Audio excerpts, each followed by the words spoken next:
Imagine this. The winter season has begun. Track season is right around the corner, and you haven't seen the growth you've wanted over the past few years. Or maybe you've heard about runners breaking high school records, even running in the Olympics, and you want to know what steps you need to take to make growth like them? Well, today, I hope to guide you to become faster and get new PRs for this upcoming season.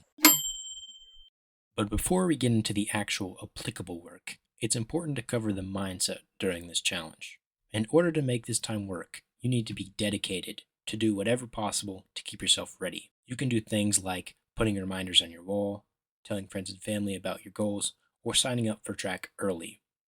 By setting yourself up with these safeties, you'll be more likely to stick to your plan, and you can go back to these motivations whenever you feel like quitting. Now, before I talk about the training itself, let me run you through what to do the night before. Firstly, I want you to stretch out before you get into bed. Isolate any muscle soreness or areas that you plan to train the next day. Then, limit your access to any bright lights like your phone, as it will help you get better sleep.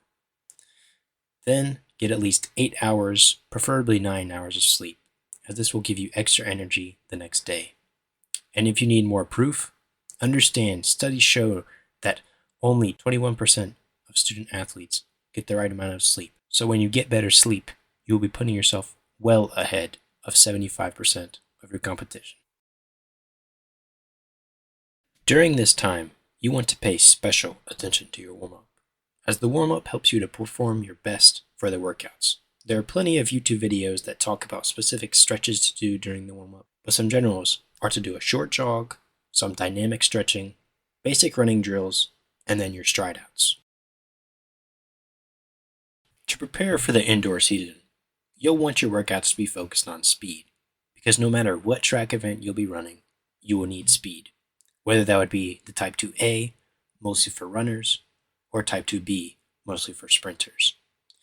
Then if you need help finding the right workout, I've already made 2 videos on many different types of running and sprinting workouts, so go watch those after this video.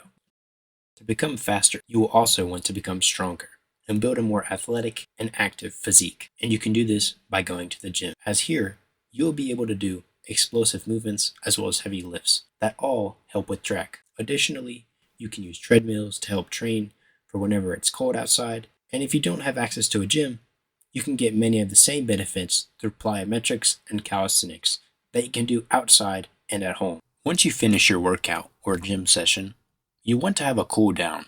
This is a simple stretch and stride that, when implemented, helps your body repair and your muscles loosen, preventing soreness and injury. Now that I've given you the main steps to succeed, it's time for some extra tips that help add on to the winter arc. When it comes to how you're eating, you want to adjust your diet to one that helps you perform. The best way to go about this is by eating 50% of your calories as carbohydrates, 30% for protein, and 20% for fats.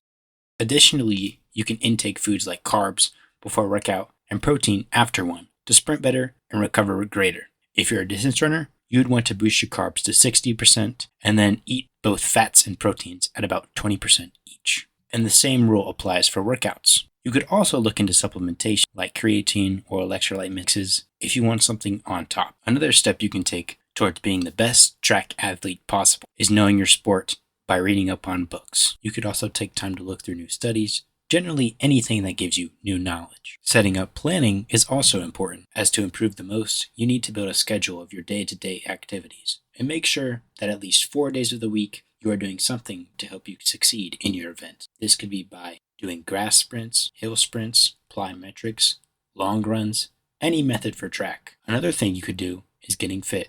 If you have any excess body fat, then you need to take efforts to lose them. By doing things like dieting, lifting, and sprinting, you'll become healthier and more fit, as every percent of body fat you lose is a fraction of time off of your event.